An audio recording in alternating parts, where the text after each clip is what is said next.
Matapos matrap sa nasunog nilang bahay ang dalawang batang magkapatid sa Baguio City. Pinaglaro ang posporo ang hinihinalang mitsa ng apoy. Nasa frontline ng balitang yan, si John Aroa. Bangkay nang natagpuan ang magkapatid na ito na edad 6 at 7 taong gulang sa nasunog nilang bahay sa Barangay Irisan, Baguio City nitong Sabado. May mga lapnos din sila sa balat. Ang dalawang batang lalaki parehong may kapansanan sa pag-iisip. Pasado alas 12 ng tanghali nang sumiklab ang apoy. Tumagal yan ng 2 oras bago naapula.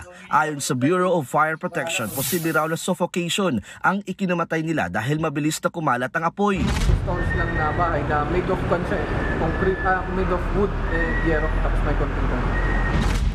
Ayon sa barangay, nagsimula raw ang sunog sa pinaglaro ang posporo. Yung kuya nila yung na-involve na naglaro ng posporo, PWD din. May kapansanan, kaya hindi natin masisi, talagang may kapansanan din yung kuya nila. Kinukumpirma pa ito sa ngayon ng BFP.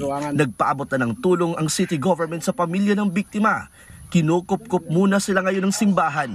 Nagbabalita mula sa frontline, John Aroa, News 5. Mga kapatid, Cheryl Cosim po, huwag maging huli at maging una sa lahat sa balitaan. Para sa tuloy-tuloy na talakayan sa frontline, mag-follow at mag-subscribe sa social media pages ng News 5.